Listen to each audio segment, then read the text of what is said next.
Hi, welcome to Shay Stamps. I'm Shay, and today I'm going to show you how to make a piano card.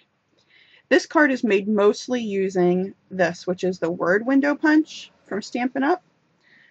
So here's how I do it. The first thing I do is I cut a black piece of paper, and normally you would cut that to 4 1/4 by 5 1/2, but we want to cut it 1/2 inch smaller so that it fits our detail here.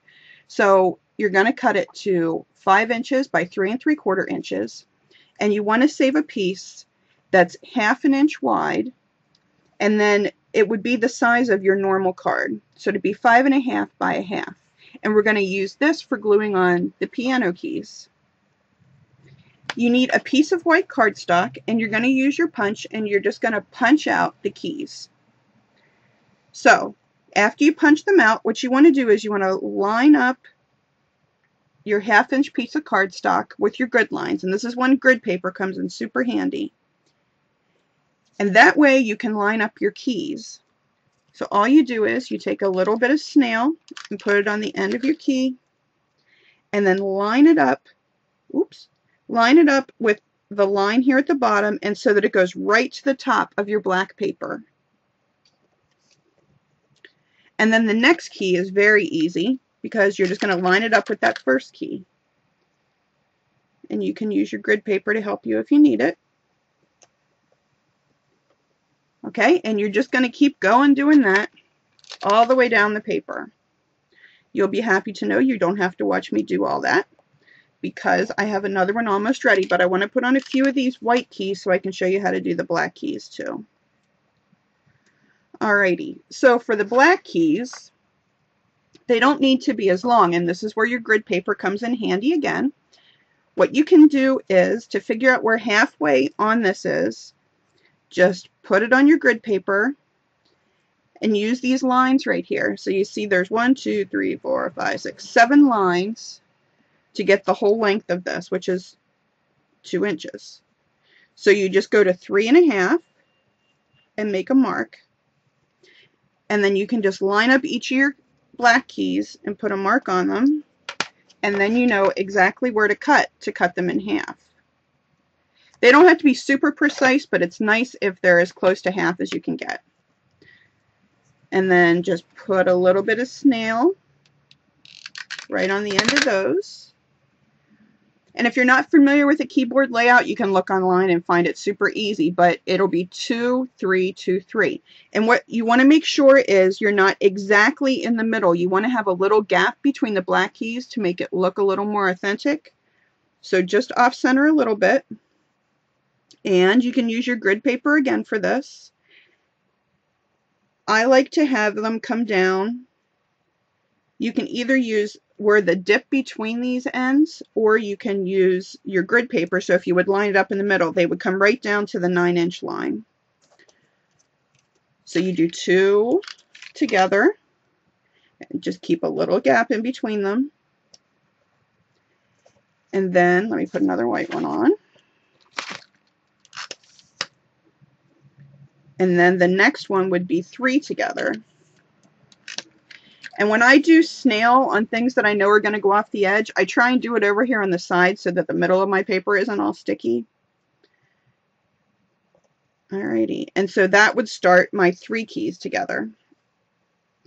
Alrighty, so through the magic of YouTube, I've got one that's already done. You can see I kind of didn't get these cut right in half, so you're not going to see the tops of this. It really doesn't matter if that's messed up at all. So now this, what you want to do is you're going to be putting on top of it a die cut piece that I picked. I did the Apothecary Accents Framelits, and this is the framelit that I used.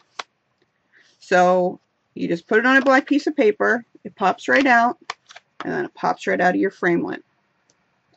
And then you want to cut it in half, and you can just put the points in the groove of your cutter and just cut right across the middle, because you want it to be pretty exact for this.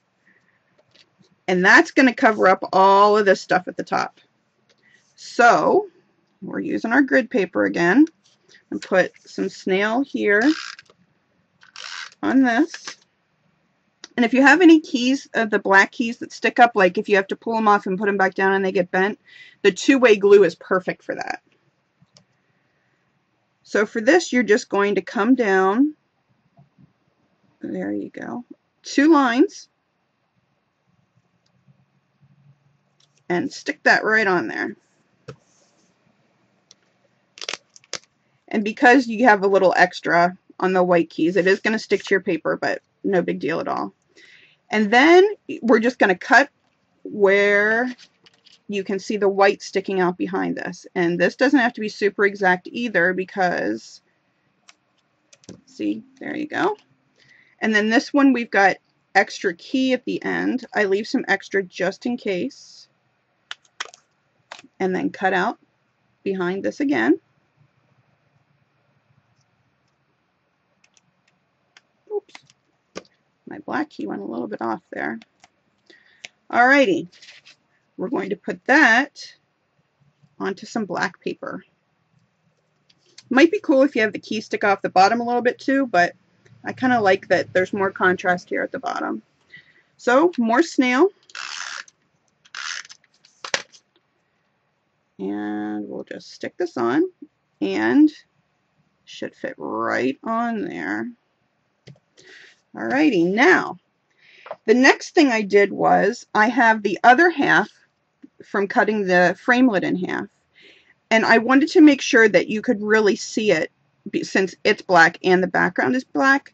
So what I did was I used a dauber and some Whisper White. And to do this, the daubers fit right on your finger. You just dab it onto your pad and then just run it very lightly over the edge of your card. And you're going to see this is pretty bright, even with just a little bit of ink and a little bit of it. Now, I think this is probably a little bit too bright. Just try and make sure it's even, because we can go over it with another color just to darken it a little bit, but you do want it to look like it's the highlight around the edge of the piano. So to make it a little bit darker, I have another dauber, and this one is basic gray. I actually have one of these for each color, that way I don't have to worry about cleaning them or if the color would get on top of another color. Just make sure this is pretty dry. The craft ink takes a little longer to dry, the white craft ink. I'm just going to load this up a little bit, and I'm going to go right over very lightly where I already did the white, just so it's not quite such a crazy contrast. And you'll see that just darkens it a very little bit. Alrighty, love those daubers. Then I am going to put on the top of the piano, I'm going to use Stampin' Dimensionals.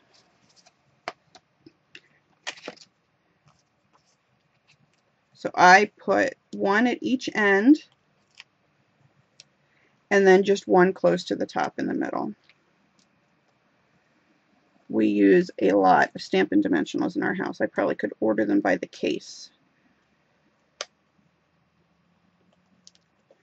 Okay, and then you want to line this up with the piece that's already under there, and it gives you a nice top to your piano. Okay, then you can stamp whatever greeting you would like here. I did it as a birthday one, and I used the Morning Meadow set. This is a hostess set that I'm kind of obsessed with, and the happy birthday from it just works perfectly for this. So I stamped happy birthday. You can do whatever you'd like. And then I thought just a little bit of color would be nice. So I had stamped a butterfly, and when you do things that you're going, I'm going to watercolor on this with my ink, and when you do things that you're going to watercolor with, you're going to want to use Stays On. This is a permanent color, so you don't have to worry about getting water on it. It still stays exactly where it's meant to be. And I wanted just a little bit of color, so I'm going to use pink Pirouette. Don't want this to be too bright, sorry. So what I should have showed you is to get a little bit of ink on the lid, you just squeeze it together and then flip it open, and you'll have just a little ink on the lid here. And then I just use watercolor, well, any brush. This is just a synthetic brush. And you just want to get a little bit of ink on here. Your brush should be a little wet when you're starting. And then you can just wash over it. I think that maybe mine wasn't quite wet enough. Hang on one second. Okay, let's try again. Alrighty. So you just wash over the butterfly. And you get a nice light pink color. And with watercolors, you don't have to be exact. Plus, we're going to punch out this butterfly, so if it goes a little past the lines, really no big deal. The drier your brush is, the darker the color will look. So if my brush is pretty dry now from doing the whole butterfly, I could go back and pick up some ink and just make maybe the inside of it a little bit darker. And the other thing that is really great with doing this is if you use these blender pens, they come 3 in a pack, but you don't even have to worry about the color getting on them because you just wipe them off when you're done and the color comes right off. So I'm going to squeeze this again, get a little more color in there. Just pick up a little bit of color with the blender pen. And then this is for more detailed kind of things. It also lays down ink that's a little bit darker. So I'm going to do that right around the edge here because I'd like it to be just a little darker than the rest. And the other thing with the butterflies that this does really well is if you look at these lines that are already in the stamp, if you go over those with the blender pen, it makes it look really natural, like those are like veins of color in the wings. So you might want to do that a little bit. Just go over everywhere you see black, go over that with your blender pen. Okay, and then the body, you can do the body the darkest if you want, or you can make it maybe a brown, but I wanted to stick with just 2 colors. You can see there's still a little bit of ink left on the tip, and all you have to do is rub that on a piece of paper, and when you don't see the color anymore, the tip's clean, and you can use it then in any color you would like. And before I put the butterfly on, I'm just going to go ahead and stick this on my card, and I'm using white to stick with my black and white theme.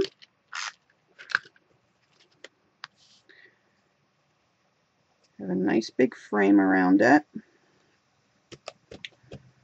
Alrighty. And then for my butterfly, what I like to do with my Stampin' Dimensionals is the pieces that are on the edge that are left when you're done pulling them off, I cut those in half, and then I can use them when I'm building something up that's small because I use butterflies pretty often. Let me use my butterfly punch, and you just load it right in there.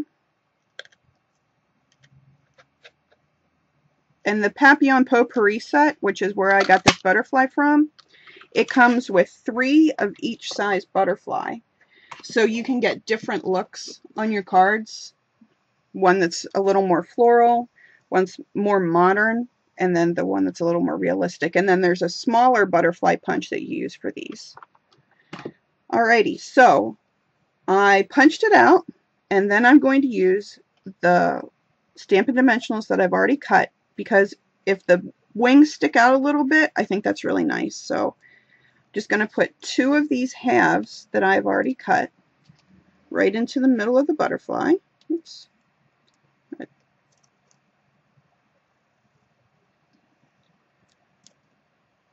Take off the backing, and then I'm going to stick that so that the wings go over the black into the white just a little bit, and it covers a little bit of the piano. And then we would just do whatever greeting you'd like to put on. I used Happy Birthday last time, and I just used that with my white craft pad. Mine's pretty juicy, so you can see it puts a lot of ink on at a time. If you feel like you have too much ink in there, just stamp it off. Get a little more on there, and we'll just stick that right on the edge. And that's it. There's your card. If you have any questions at all, please leave them in the comments right down here, and I would be happy to respond. And any of the supplies that you've seen, you can buy on my site. It's shay.stampinup.net. Thanks for stamping with me today.